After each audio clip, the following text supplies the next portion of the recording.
Vamos al cuento de la noche. El cuento se llama Emma Suns y es del inmenso Jorge Luis Borges. Aparece en el Aleph, que es este libro que le estamos mostrando. Auspician, por cierto, siempre el espacio de nuestros cuentos, el diario móvil.info. Les sugerimos que se den una vueltita para ayudarnos a aquellos que nos auspician y también les sugerimos, si les gustan nuestros cuentos, les gustan nuestras historias, a ver si nos dan una mano y se suscriben a nuestro canal. Que alguna falta de mimo nos hace, que alguna. Ya que le vamos a contar Borges, alguna, denos esa mano. Cuenta Borges que allá por 1922 había una chica que trabajaba en una fábrica. Emma Suns se llamaba. Vuelve de trabajar, se encuentra con una carta ahí en la puertecita de su pequeña pensión. Se encuentra con una carta. En esa carta, un hombre que vivía con su padre en una pensión en Brasil le comunicaba que este hombre había muerto. Accidentalmente había tomado unas pastillas de veneno y había fallecido. Este hombre, que escribía desde Río Grande do Sul, en Brasil, no podía saber que la destinataria era la hija. Sin embargo, ella abrió una carta sospechosa por el remitente. Tembló en sus piernas, se le cerró el pecho, pero se recuperó rápidamente y guardó la carta en un desván. Ya empezaba a esbozar un viejo plan que alguna vez se le había ocurrido. Era un jueves, estalla una huelga en la fábrica textil donde trabajaba. En principio, ella se declaró contra todas las formas de violencia, se declaró prescindente de la huelga. Todo el mundo conocía que esa era siempre su posición. Salió con amigas, se fue a un club, se fueron a caminar por el paseo, por el parque y volvió a su casa. Lloró amargamente esa noche la muerte de aquel que había sido su papá. Aquel tipo que en Brasil tenía un nombre con apellido Meiner, pero que en sus años felices, los años felices de la infancia de Emma, se llamaba Emanuel Suns. Se recordó también los viajes y aquellas vacaciones que hacían en una casita de finca, en un campo en Gualeguay. Recordó la casa que le habían rematado, la casa familiar en Lanús, cuando su padre cae en desgracia. Buscó viejos diarios que hablaba del desfalco de un cajero en una fábrica textil. Lo leyó, lloró, pero ya estaba dura. Y guardó ese diario. Se levanta el otro día y llama por teléfono.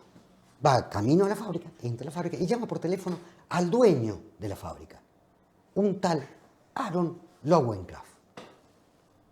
Este hombre había empezado como cajero, había sido gerente y finalmente era el dueño de la fábrica. Se acordó que su padre le dijo que el ladrón, el que había hecho el desfalco, no era él, sino Aarón. Para que lo recuerde, para que sepa por si él lo inculpaban. Efectivamente lo inculparon. Y tuvo muchos años preso hasta que logra escaparse y va a un Brasil donde nunca más vio a su hija. Hoy ella tenía la noticia de su muerte.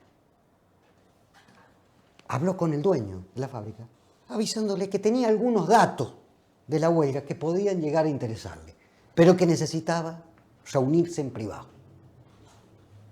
El tipo aceptó, quedó que para el sábado, a la noche, se iban a juntar.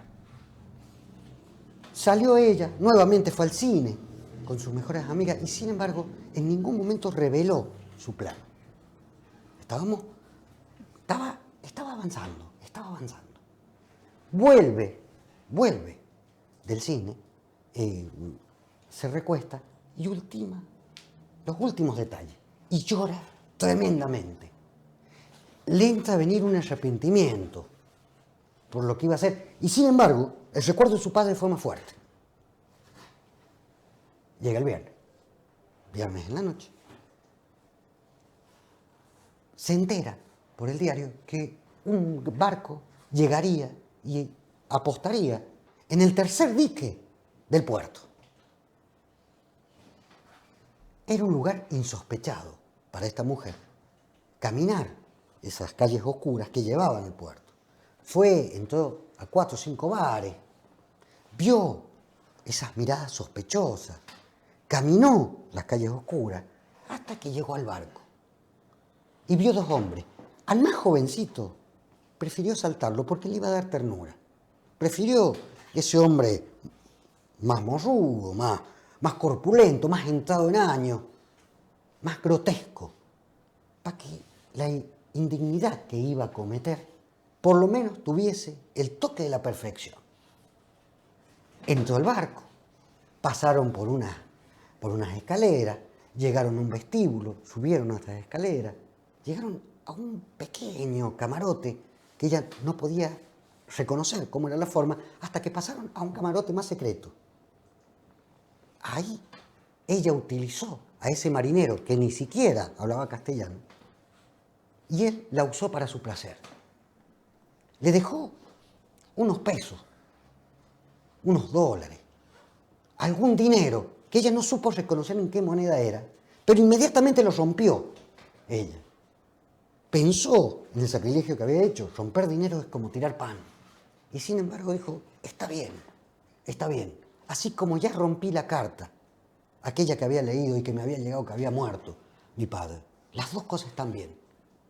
Y de ahí salió, y se dirigió, sin que nadie la pudiese ver, se dirigió hacia la fábrica. Todos conocían que el dueño de la fábrica vivía en el altillo, arriba, que era un hombre que había logrado algún capital, se había casado muy bien y gracias a la dote de la esposa había logrado tener algunas acciones de la fábrica, maestre de Falco, y él sabía secretamente que era mejor para conservar el dinero que para ganarlo. Para casi todo el mundo, este era un hombre muy serio. Para los que lo conocían, era un avaro. Abajo en la fábrica había un perro atado que apenas la ve llegar a ella, empieza a ladrar. El dueño había contorneado una puerta de metal, simplemente para que pudiese entrar, lo había hecho a propósito. Se da cuenta que ella venía justamente por el perro. Entra en silencio, casi vestida de luto, con algunas lágrimas por la porfía que había cometido, y sube. Se encuentra con el dueño y empieza a contarle algunos datos de la huelga, algunos nombres incompletos, algunas circunstancias, y rompe en llanto. Hace una teatralidad que en principio al dueño le pareció raro, pero se fue a buscar un vaso de agua. Todos sabían que este Aaron tenía un revólver ahí en el escritorio. Cuando volvió con el vaso de agua, Emma saca el revólver y le da 3 tiros, inmediatos al corazón. Aaron, el dueño, cae y va maldiciendo en castellano, mitad en yiddish. Ella ya no podía ir ininteligible en lo que decía. Inmediatamente, una vez que cayó y ella creyó que la justicia divina se había impuesto por sobre la justicia humana, levantó el teléfono y avisó a todas sus amigas, a la gente del club e incluso a los diarios, que había pasado algo insospechado. Aaron Lowencraft la había llamado para hablar de la huelga, la había citado el sábado a la noche, ella había concurrido y había intentado abusar de ella. No tuvo más remedio que abrir el cajón, sacar el arma y matarlo. Por las dudas le abrió la camisa. En realidad, casi todos los hechos eran ciertos. Solo había cambiado algunas circunstancias de lugar, de nombres y de momentos. Emma Sanz, un cuento de Jorge Luis Borges. Hasta el próximo Café del Purgatorio.